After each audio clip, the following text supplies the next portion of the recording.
Hey, what's up, babe? OPERATIONiDROID here, and in this video, I'm going to be giving you my 2-week review on the Google Pixel. Now, this isn't a super professional review, more so it's just my experience with the Google Pixel that I used for 2 weeks after being an iPhone 7 user and an iOS user for a very long time.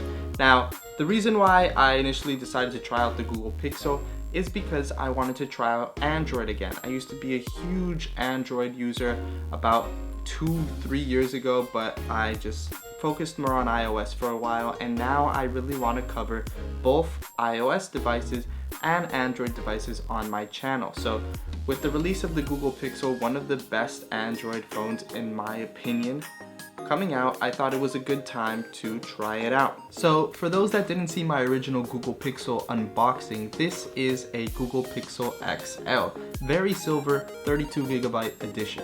Now, I found the storage to be a little too small for my device, and I kind of wish I would have gotten more storage, but it is what it is, and unlike many other Android devices, you can upgrade the storage of the Android device with an SD card by just swapping it out. However, the Google Pixel itself doesn't really look that cool. It's actually pretty crazy. The amount of comments I got when I was just using my Google Pixel in public of people asking, is that an iPhone? What is that?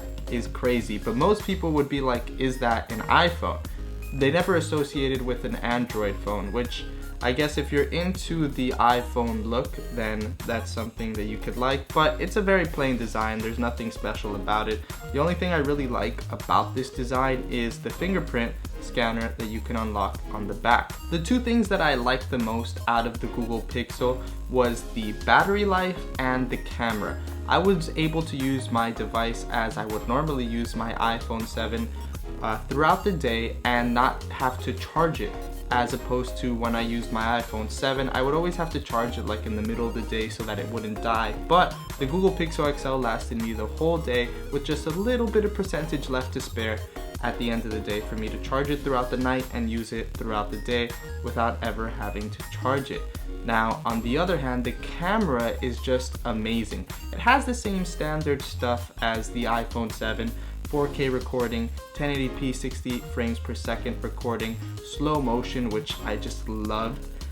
But the dynamic range and just the color correction that the Google Pixel does itself as it's recording is so good. Like, I'm just fascinated by the picture that the Google Pixel produces, and I really enjoy it. I'm going to play you guys a video now that the Google Pixel recorded, and you can just let me know in the comment section below what you think of the camera.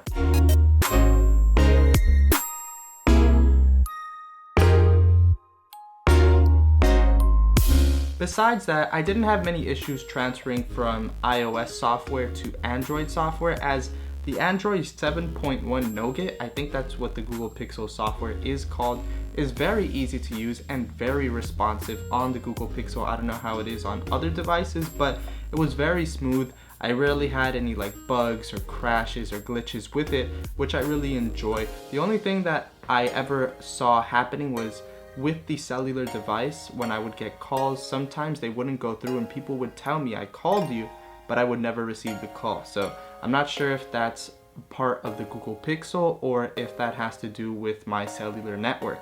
Nevertheless, the operating system itself is very good. It took some transitioning going from iOS to Android, but it wasn't like too hard.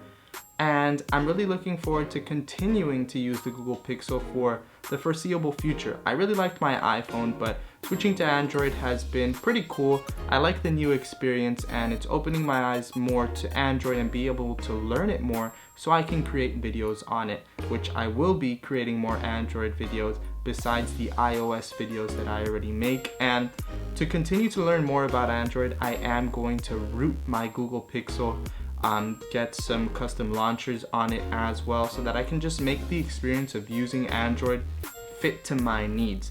Because I really like the iOS operating system. It's easy to use, it's basic. However, if I can take the things of the iOS software that I like and I enjoy and kind of transfer those good things into this Google Pixel, it would honestly be the perfect device for me. I love using the camera of the Google Pixel. I love the battery life of the Google Pixel.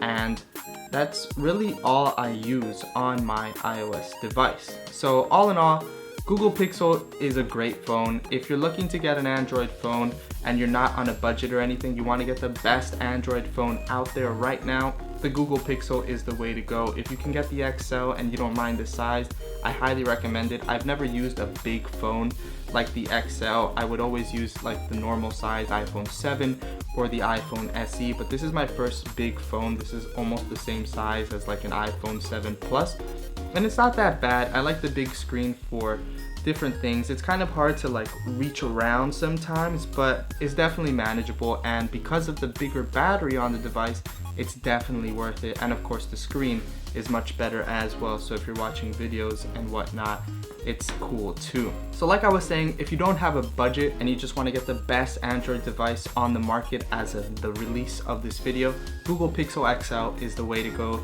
I highly recommend it. Would I recommend it over an iPhone 7?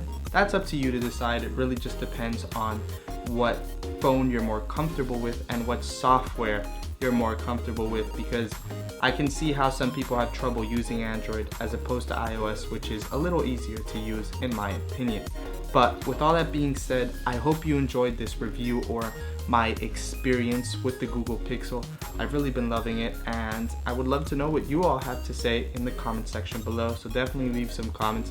Leave a like if you found this video helpful, and look forward to some more Android videos in the future, and subscribe to be notified when I release those. So I guess that's it. Thanks for watching, thanks for subscribing, and welcome to the operation.